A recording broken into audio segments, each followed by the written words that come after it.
o nome assusta.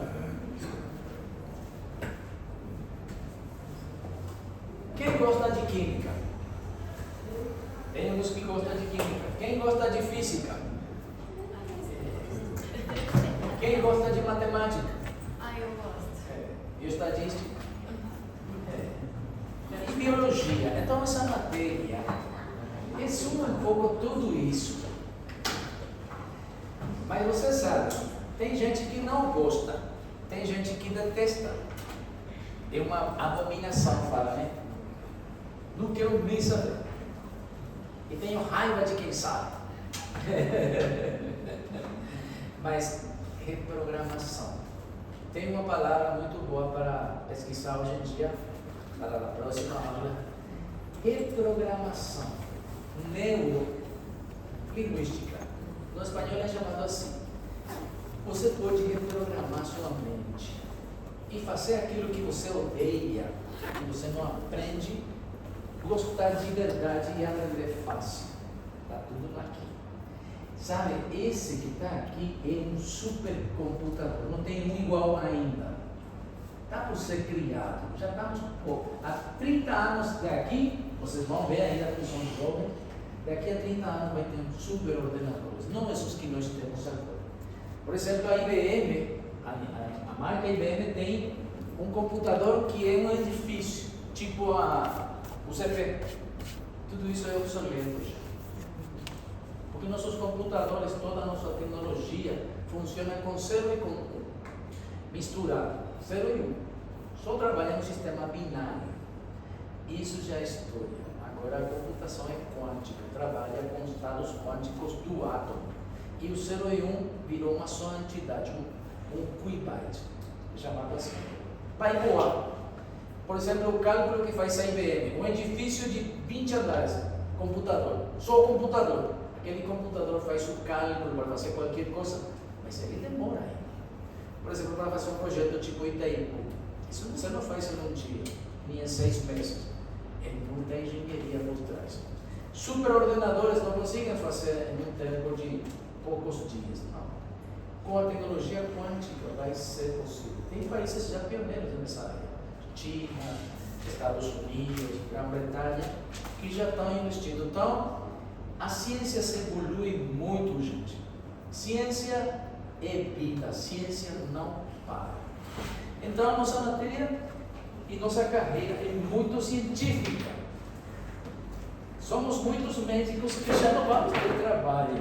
Se você não se adapta, você não se, digamos que, atualiza. A inteligência artificial vai estar fazendo isso. Você coloca todos os sintomas, todos os análises, coloca na inteligência artificial, 98%. Mais de 90% de acerto tem nos diagnósticos. A pessoa, o homem, por mais inteligente que tenha, não tem todo o acesso que tem um robô, que tem uma computadora, por mais inteligente que seja instruído, demora muito para fechar um diagnóstico. Tem uma semana aí o cara internado sem diagnóstico. Eu já vi craques nessa área da medicina, grandes médicos jovens que se formaram no exterior, não fecham o diagnóstico tão facilmente também. Faz todos os estudos. Quando é uma doença fácil, todo mundo acha o diagnóstico, mas tem doenças complicadas. A máquina tem milhões de casos, faz a comparação, saca um diagnóstico. Então, médicos vamos ser substituídos por máquinas. Tem cirurgias que demoram muito, cirurgias muito detalhadas do sistema nervoso, coluna. Por exemplo, o que o homem pode fazer com lentes de muito aumento, mas cansa, começa a falhar nos movimentos finos. Tem pessoas que tremem mesmo também. A máquina não cansa e não treme. Então está fazendo cirurgia robótica já, praticamente. O homem que comanda ainda, mas falta pouco tempo para chegar a isso. Então, Você tem que estudar, tem que se preparar e tem que saber manejar as ferramentas da inteligência artificial. Porque senão você vai ficar sem chão. E aqui em Sudamérica a mudança é lenta, mas vai mudar também a medicina. Bom, gente, então, nossa matéria, eu não sei se vamos deixar aí mesmo, tá tudo bem, sem problema? Sim. Bom, então, vamos apagar a luz, eu acho que vamos ver melhor. E vamos começar com nossa matéria. Eu vou trabalhar esse dia aqui, quarta, né? Quarta, aqui na UCP. Professor, Sim? pode ser só essa ou? Sim, pode ser só essa. Está muito bem. E vou trabalhar com a turma D, F e L.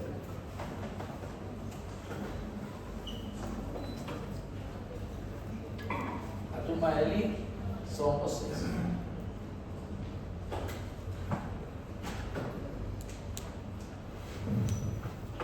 Assim, é meu segundo ano aqui na UCP.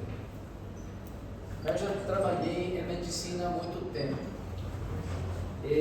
Porque como farmacêutico, eu dava algumas aulas. Por exemplo, a UPI, trabalhei na UPI, trabalhei na Uninter, sempre farmacêutico. A professora titular de farmacologia na UPE, de quilômetro 7, é uma farmacêutica. Aí ela fez um doutorado em farmacologia em Buenos Aires. Então ela é doutora em farmacologia e ela é farmacêutica. Ela é a titular de cátedra de farmacologia na UPE. Então o farmacêutico pode dar aula. Eu dei aula justamente de biofísica na UPE há muito tempo atrás, antes de ser médico.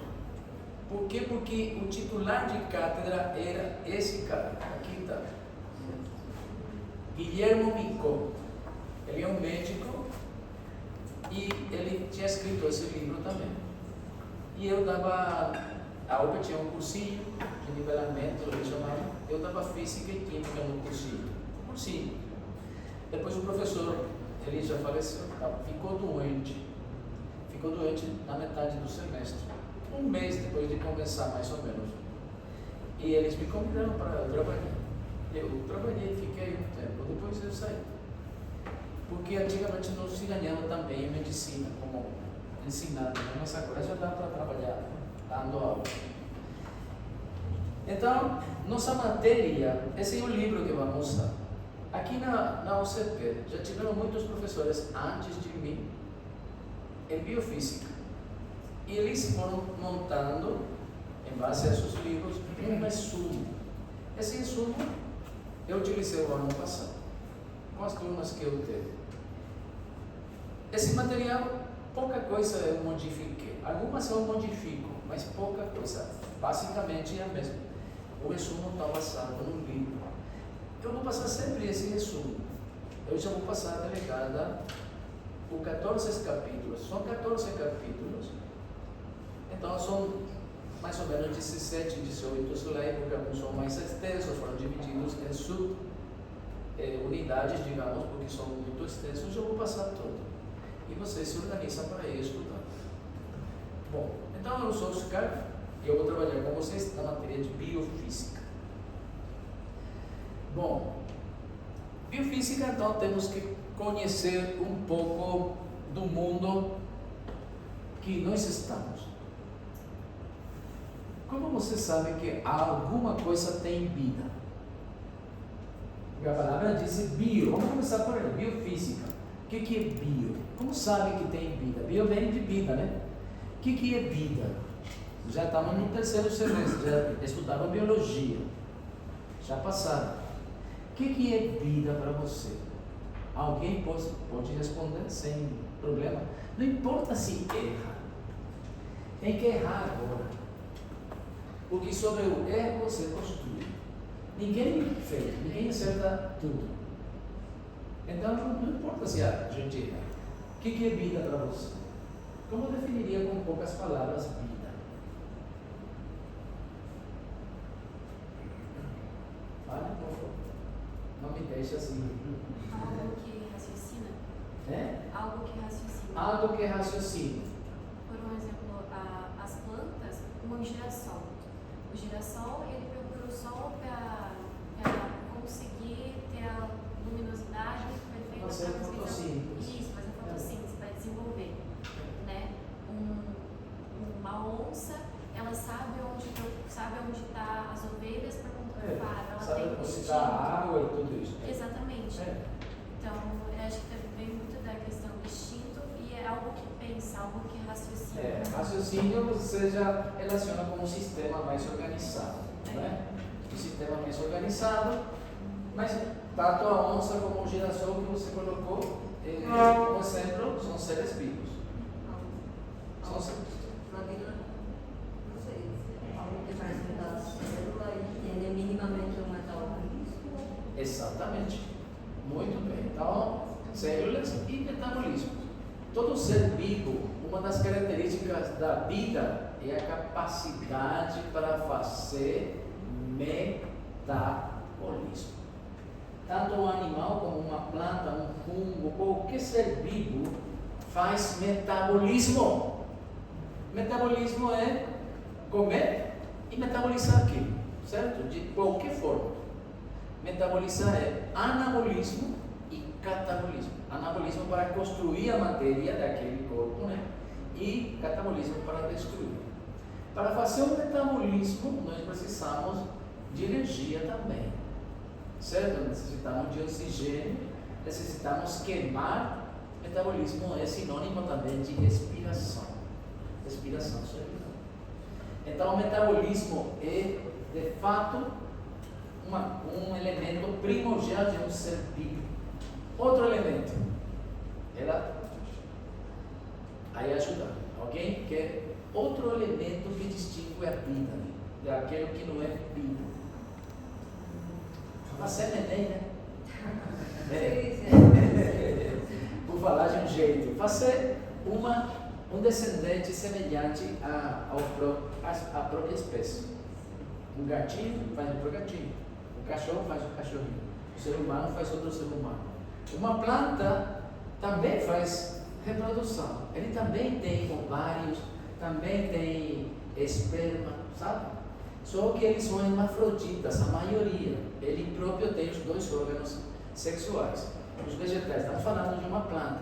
Mas tem planta que tem um só sexo, ele é homem, por dizer falar de um jeito, né? Ele é macho, por falar de um jeito, desculpa aí, né? E tem a fêmea. E como então produz a fecundação? Joga o esperma dele no vento, que seria o pólen. Ou bem, vem aquela abelhinha que pousa sobre a flor e se alimenta do néctar que produz a flor e leva o pólen, que é o esperma da espécie, né? E leva para fertilizar outro vegetal. E assim produz um descendente.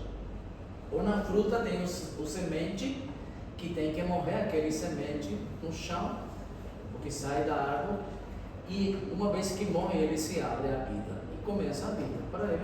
Então, reprodução, distintas formas de reprodução, sexual, assexual, por esporas, muitas formas de reprodução. Reprodução é outra característica do ser vivo.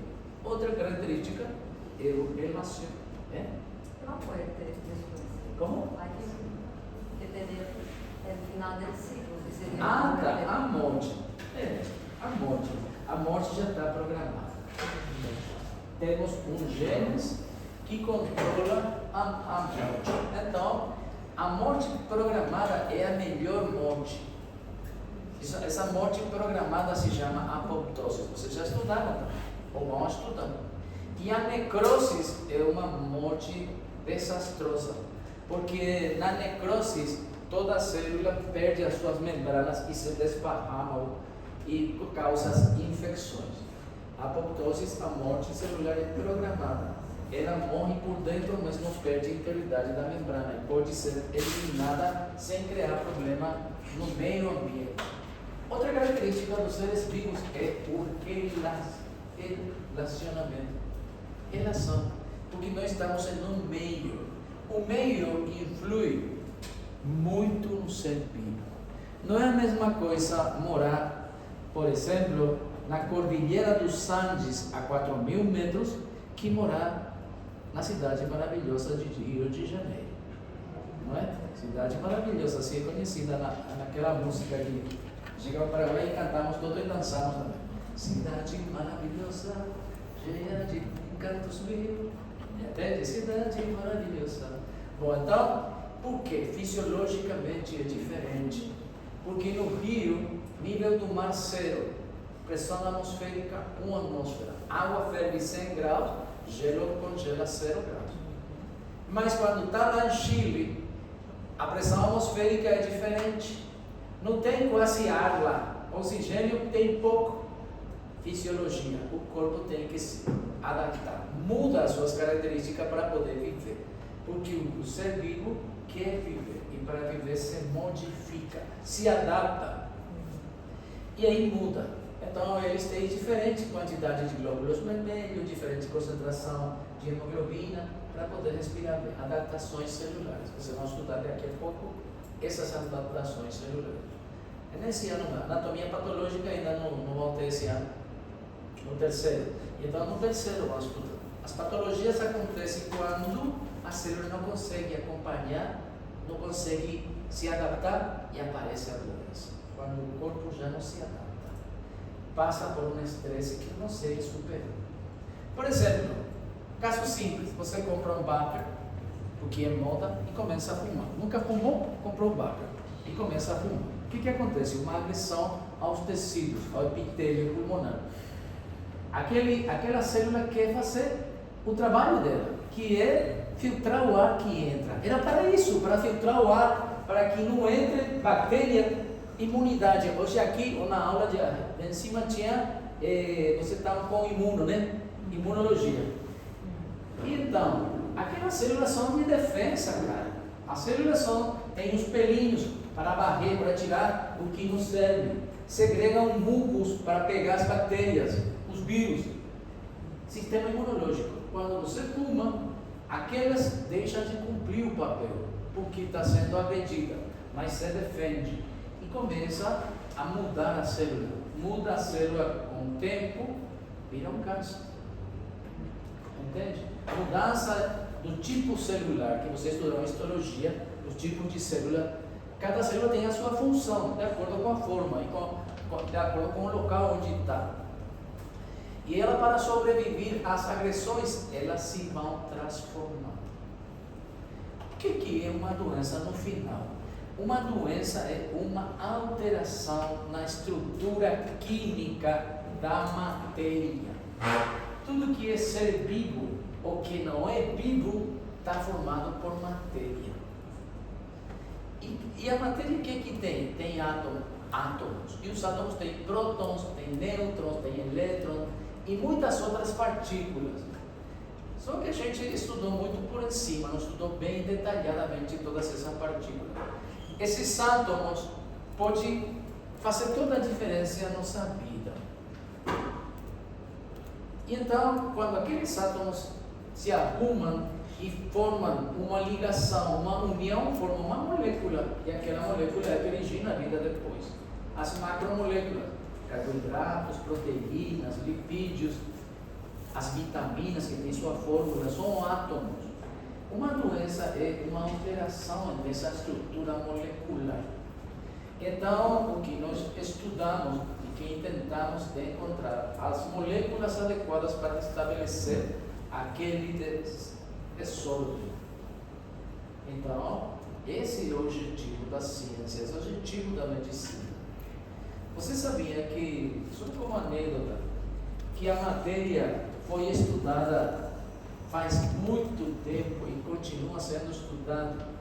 Tem um laboratório de física, o mais grande do mundo, que está em Suíça, baixo da Terra, mais ou menos a 20 quilômetros debaixo da Terra, bem lá no fundo, uma cidade que é do tamanho de Foz, Cidade de Leste, Hernandária e Franca. Uma cidade bem grande, né? Baixo da Terra, onde faz experimentos de física com o átomo, para compreender o funcionamento do átomo. Quanto mais souber do átomo, vai ser mais fácil fazer muita coisa. Positiva e negativa, né? Porque com o átomo a gente já matou muita pessoa. As bombas atômicas, né? Bomba atômica utiliza material radioativo, urânio, polônio, rádio. O que é um material radioativo? Esses materiais estão na tabela, gente. Os elementos químicos estão na tabela. Eu coloquei uma tabela por aqui. Não sei se nessa ou no próximo. Acho que é no próximo. Coloquei uma tabela. Na tabela nós temos todos os elementos que estão na Terra. Também coloquei aqui. Aqui coloquei uma tabela periódica. Esses elementos pode ser amigo, pode ser inimigo. Certo? 18 elementos químicos. Só isso que conhecemos até agora. Pode ter mais, mas até agora só conhecemos isso. Então, hidrogênio é um gás, oxigênio é gás. Usamos para respirar, mas também respiramos isso. Quando ele junta, forma água, a molécula da vida. Mas o que acontece? Hidrogênio tem 3 tipos: hidrogênio 1, hidrogênio 2 e hidrogênio 3. São chamados assim pela massa que ele tem. Em seguida vamos explicar melhor isso. Então, o hidrogênio 3, ou trítio, que é chamado também, o isótopo, ele é radioativo. Os outros isótopos são estáveis. Então, esses elementos que estão aqui na tabela, se você tiver uma tabela, pode olhar por aí depois, todo tem números decimais. Tem números decimais e não são números inteiros, porque esse peso, essa massa que está na tabela é um promédio dos isótopos que tem na Terra, pela abundância relativa, ou seja, que quanto existe na natureza, no planeta, de cada tipo. E foi determinado com aparelhos que o homem construiu. A melhor máquina que tem na natureza é o corpo humano, e os corpos dos animais, e os corpos dos vegetais. Se você me perguntar quem é melhor, o vegetal é o melhor, certo? Porque ele transforma igual que nós energia em outro tipo de energia, todo ser vivo faz isso. Mas a planta se alimenta do sol, diretamente. Nós nos alimentamos da planta, e os animais se alimentam da planta. Produtores e consumidores, mas a planta é que dá origem à vida, praticamente, os vegetais.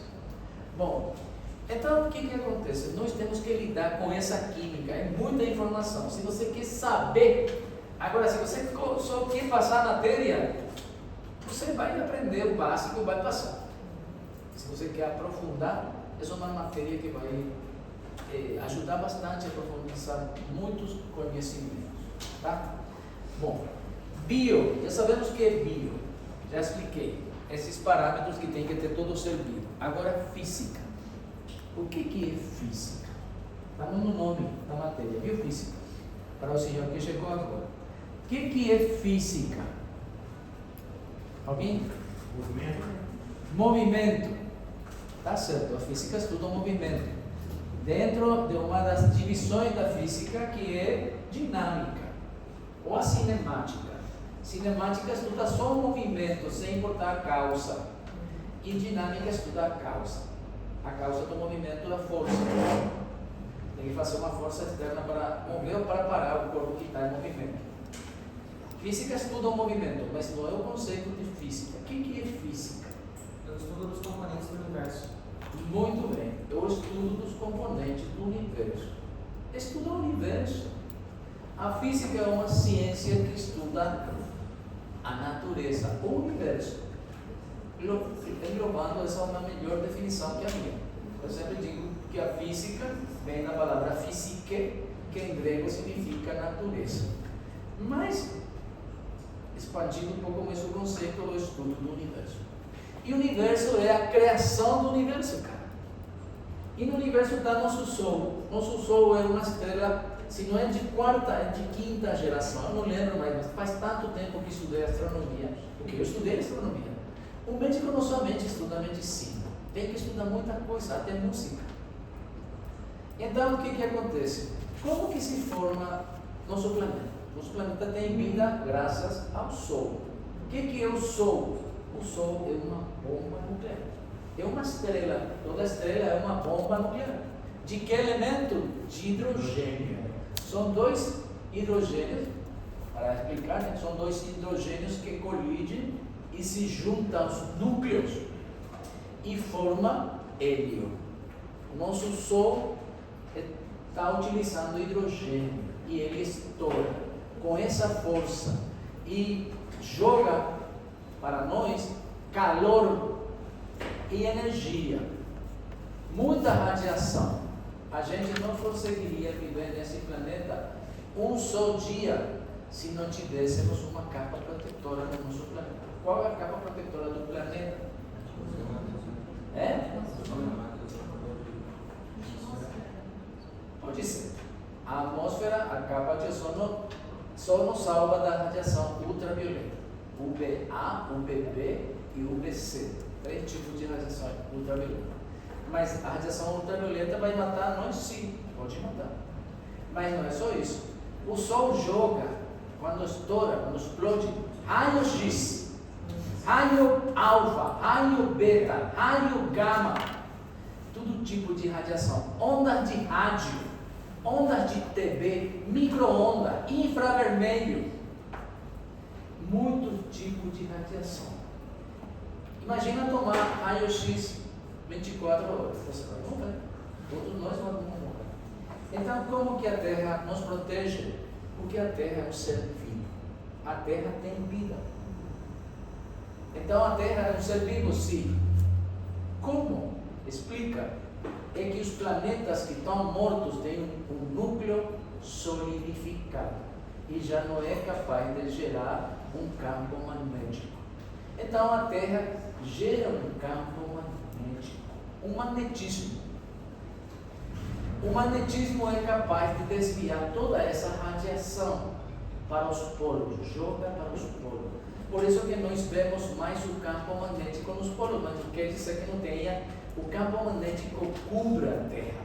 É como a Terra, como se fosse uma esfera assim, já imagina uma esfera, e coberto por uma coberta completamente de uma luz tipo violeta. Essa luz a gente percebe nos polos, norte e sul, à noite.